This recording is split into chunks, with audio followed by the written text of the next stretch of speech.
menuju kematian semakin dekat. Maka kadang saya suka sedih dan heran kalau pergantian tahun Masehi orang pada girang-girang banget. Ada yang bakar petasan, ada yang bakar kembang api. Kalau tahun Muharram nggak ada kali ya, paling asam obor keliling kampung. Padahal hakikatnya semua nih, mau pergantian tahun Masehi ataupun kalender Hijriah, hakikatnya sama-sama kita mendekat kepada kematian kita. Maka untuk itu, kematian bagi seorang muslim bukan akhir kehidupan, tapi justru adalah awal segalanya. Karena ada hidup setelah mati, ada akhirat setelah dunia. Ini penting. Konsep kita orang beriman, ada hidup setelah mati, ada akhirat setelah dunia. Setelah badan kita terbujur kaku, dibungkus dengan kain kafan, disolatkan, lalu dikuburkan, nggak selesai hidup kita. Justru itu adalah awal perjalanan menuju akhirat, menuju kehidupan yang lebih abadi. Dan hakikat sebenarnya hidup adalah akhirat. Dan itu yang kudu kita pikirin, itu pula yang kudu kita siapin.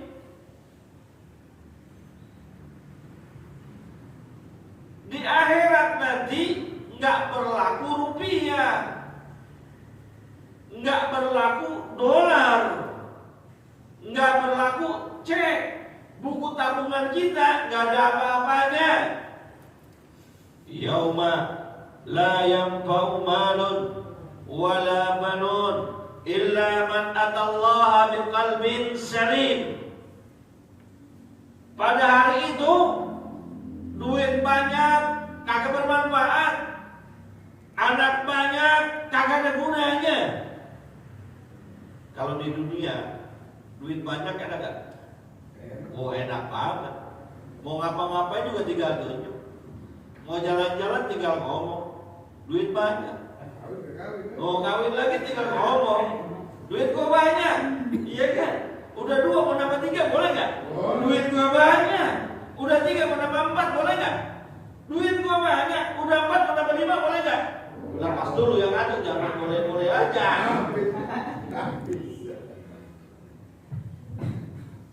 Di dunia anak banyak enak.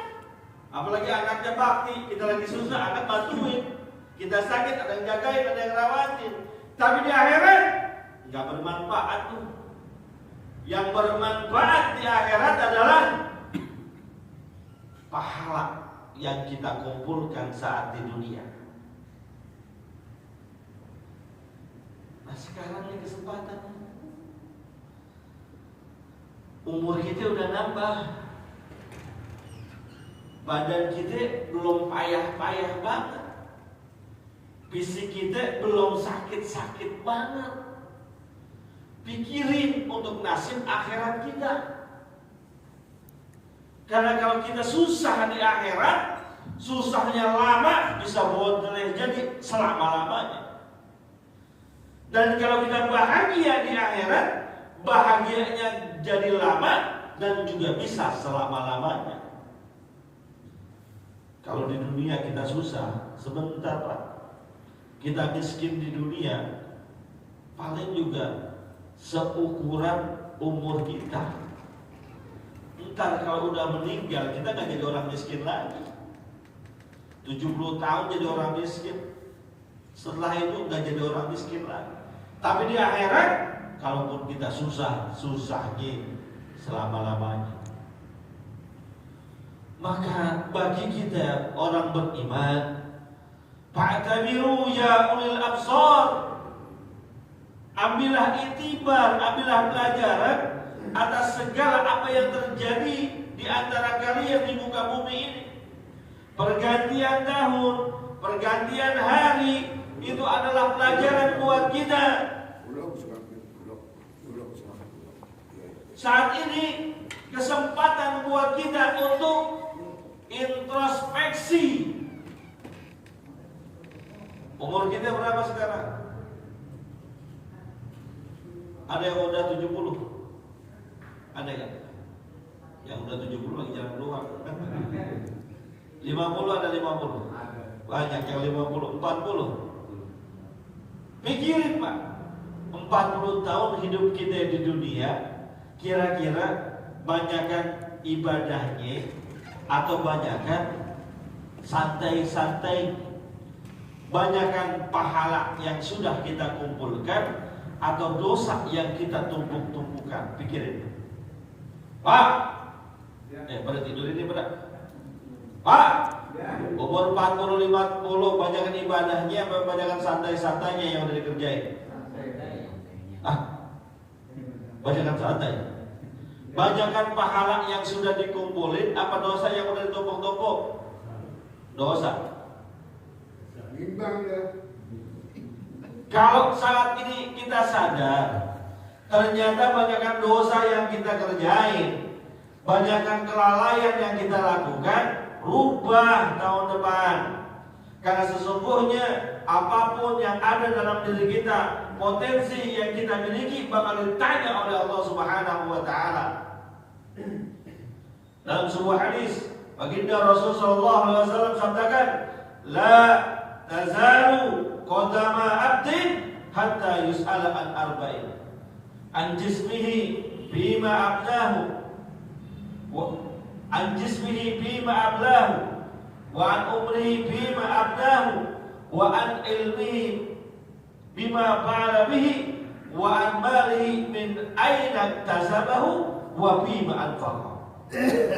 Dia bakal ditanya nih Pak, yang ada pada diri kita, pertama fisik, badan yang kita punya dihabisin buat apa? Buat kerja nyari duit atau untuk ibadah kepada Allah, bakal ditanya tuh. Nih kaki kita akan ditanya, sering beloknya ke masjid apa ke kafe? Wah ini sih nggak ada yang buka-buka kafe nih Pak. Kayaknya sih buka-buka masjid ini lah. Kelihatan Pak, kalau buka masjid itu bawahnya tenang, saking tenangnya sampai tidur.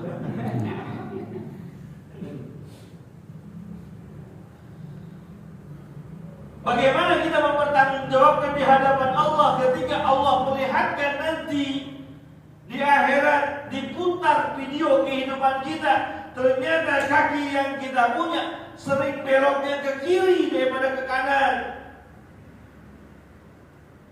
Ke masjid 1 jam rasanya lama banget, kira dibawa ke mall betah banget tuh kaki.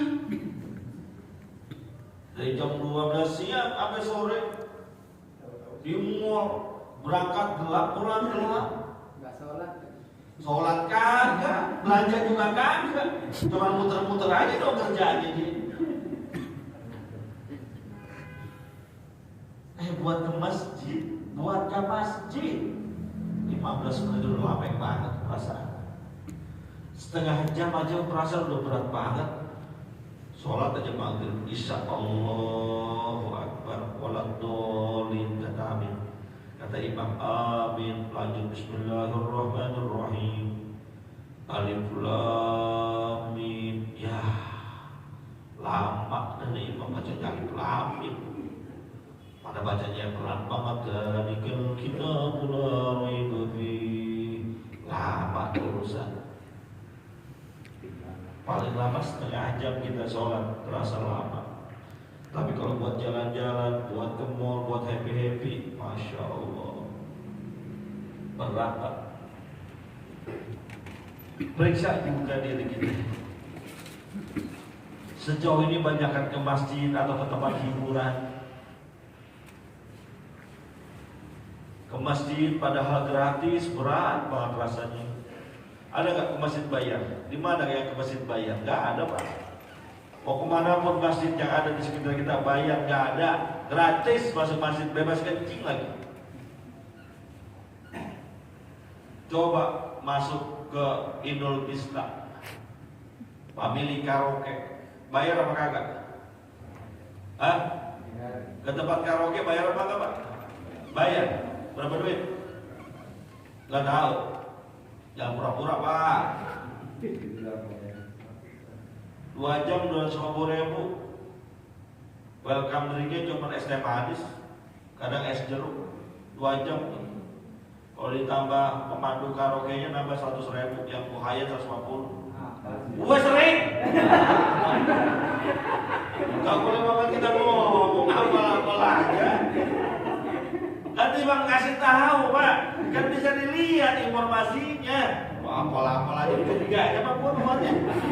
Masa iya Pak Ustadz masuk karaoke? Kalaupun masuk juga buka sorban, Pak udah. Itu rame, Pak, rame. Malam libur, malam Sabtu, malam Rabu libur, malam Sabtu, malam Minggu, kisah-kisah lewat Kemang, Pak. Masya Allah, lewat Kemang itu parkiran penuh, jalanan kafe penuh. Padahal kafe masuknya doang 200.000, itu yang paling murah, nggak dapat apa-apa. Welcome drinknya cuma Coca-Cola setengah gelas. Kalau dia, gue survei lagi. Itu bejimun, Pak, parkiran penuh. Itu buat yang begitu-begitu, sanggup tuh orang-orang. Kenapa buat masjid berat banget? Padahal tubuh ini akan ditanya oleh Allah. Dihabisin buat apa? Dipakai buat kemana itu badan? Kan senang kita, Pak, kalau catatannya, putaran videonya, lagi hadir majlis taklim, lagi ke masjid, sholat berjamaah, hadir Jumatan, kan enak ya, Pak. Namanya udah cakep. Bapak Hasan, kan cakep. Hasan itu artinya bagus, amalannya bagus, kan enak, cakep. Ada lagi Bapak Hasan, Hasan itu orang Cibarengko, bukan Hasan ini. Hasan Cibarengko, catatannya ke Mangga 2, karaokean, ke Kemang, ke bar, minum-minuman, kan jelek banget. Maka pikirin, Pak, kita bakal diperlihatkan itu. Apa yang kita lakukan di dunia akan diperlihatkan oleh Allah dan diminta pertanggungjawaban. Yang kedua, an umrihi bima abdahu. Allah bakal tanya tuh, diamanahkan umur 40, 50, 60, 70, dihabiskan untuk apa? Wah, Pak Ustadz, dulu mah saya bekal banget. Saya dulu punya prinsip, Pak Ustadz, kelapa muda kupasin, kelapa tua tinggal batoknya. Masih muda puasin, masa tua tinggal. Nah, tuh. Tapi kemarin saya ingat, Pak Ustadz, iya, hidup saya kan gak selama di dunia. Sekarang baru tobat. Gimana amalan-amalan yang dulu yang sudah pernah saya kerjakan berupa kemaksiatan? Kalau kita tobat, mohon ampun kepada Allah, yang dulu-dulu akan diampuni oleh Allah, dihapuskan oleh Allah. Nah, sekarang yang sisa tinggal kita pikirin. Apa Allahu amma salam, yang dulu-dulu yang bangor, yang bengal, ya, yang nggak ngerjain sholat, yang tukang main judi koprok. Tahu judi koprok, Pak? Zaman dulu ada tontonan layar tancap. Nah, pojok sebelah kiri biasanya itu tukang judi koprok, sebelah kanannya tukang sate. Tahu lagi, tahu lagi. Itu yang dulu-dulu yang kemaksiatan yang kita kerjain. Kalau kita tobat, insya Allah diampunin. Sekarang permasalahannya yang akan datang, restart. Sisa umur kita nggak tahu tinggal berapa bulan lagi, berapa tahun lagi. Nah, ini manfaatin. Karena demi Allah akan ditanya oleh Allah per detik yang kita lalui. Allah kasih waktu 24 jam dalam sehari. Dipakai buat apa aja bakal ditanya. Kerjanya berapa jam, tidurnya berapa jam, ibadahnya berapa jam, senang-senangnya berapa jam, maksiatnya berapa jam. Semuanya akan diminta pertanggungjawaban oleh Allah. Pikirin tuh, Pak. Ya kalau lagi begini mah cakep, kita mah bagus urusannya lagi begini, lurus lempeng. Kan selamanya kita lurus lempeng ya. Ini lagi kebetulan bener aja, malaikat lagi nempel. Entar juga pulang dari sini, ada aja setan yang godain. Nah, ketika ada bujukan-bujukan, rayuan-rayuan dari orang-orang ataupun setan-setan yang nggak ingin kita benar, balik lagi bahwa umur kita bakal ditanya. Udah Isya apa belum? Sampai jam berapa nih kita? Udah Isya? Nggak bunyi kok. Udah? Nggak sih, udah apa lanjut? Sampai subuh? Nggak boleh saya itu nasi kebuli. Udah subuh. Gue lihat. Oh udah subuh, banyak banget tuh. Tanggung 2 lagi ya Pak ya. Besok libur kan Pak ya? Pak, libur besok kan? Tanggung 2 lagi. Enggak libur. Oh, berarti yang libur alhamdulillah beruntung. 2 lagi Allah bakal tanya ilmu yang kita punya, pengetahuan yang kita miliki, kita gunakan untuk apa? Semua kita pasti punya ilmu Pak. Semua kita pasti punya ilmu, punya pengalaman. Ilmu pengalaman sama. Itu bakal ditanya tuh. Pengalaman kita, ilmu kita, kemampuan kita, skill kita, itu bakal ditanya tuh. Ada orang kemampuannya sangat tangkas, lihai, ditanya tuh. Dipakai masker apa enggak? Dia punya kerajinan, kemampuan, kecepatan tangan, ditanya. Dipakai buat nyolong apa enggak? Bakal ditanya oleh Allah. Segala skill yang kita punya, kemampuan yang kita punya, ilmu yang kita miliki, pengalaman yang ada pada kita, bakal ditanya oleh Allah Subhanahu wa Ta'ala. Yang terakhir, Allah juga bakal tanya tentang harta kita. Dapatnya dari mana tuh duit? Yang ada di kantong, yang ada di rekening bank, yang ada di bawah kasur, yang ada di dalam kaleng, yang jadi simpanan kita, bakal ditanya oleh Allah. Dapatnya dari mana? Kerja halal apa enggak kerjanya? Korupsi apa enggak? Nipu apa enggak? Kontrakan itu kontrakan halal apa enggak? Boleh ngerampas apa enggak tanahnya? Deposit, oke, sumber uangnya dari mana? Bakal ditanya. 1 rupiah yang kita punya bakal ditanya oleh Allah. Jangankan semiliar, 1 rupiah Allah tanya Pak. Maka orang-orang kaya sebetulnya ada enaknya dan enggaknya. Orang kaya di dunia enak Pak, dia mau ngapain aja enak. Tapi ntar di akhirat berat orang kaya. Bahkan sering saya sampaikan, hisabnya orang kaya menyebabkan dia tertahan masuk surga berjarak 500 tahun dibandingkan orang miskin. Itu orang miskin. Mau masuk surga duluan atau belakangan Pak? Pak, pertanyaan dasarnya mau masuk surga apa kagak? Ya cuma 3 orang yang pengen masuk surga ini. Pengen masuk surga apa kagak? Pengen. Maunya duluan apa belakangan? Jadi orang miskin Pak. Ya Pak? Jaraknya 500 tahun dari orang duluannya Pak, lumayan. Kita udah senang-senang, orang kaya masih ditanya, ini duit dari mana nih? Ini dari pom bensinnya bagaimana nih? Oh ditanya.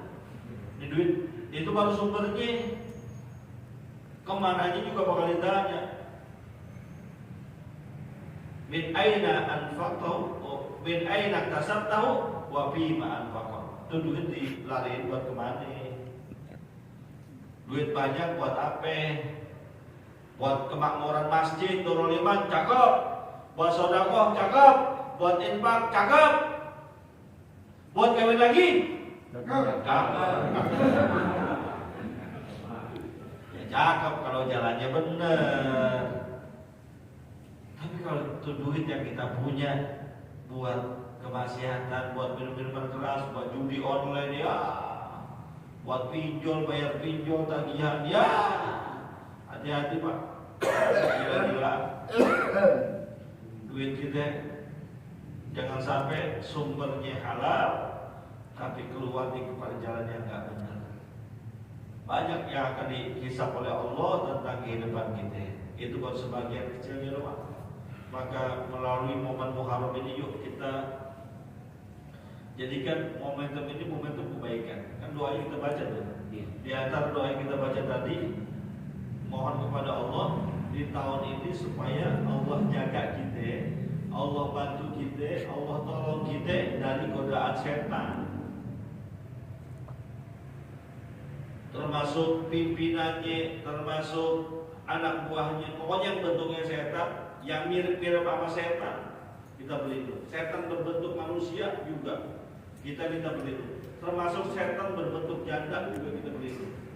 Ada setan berbentuk janda soalnya. Ada. Kita berlindung kepada Allah. Dan ada setan berbentuk janda. Selain kita Bukan.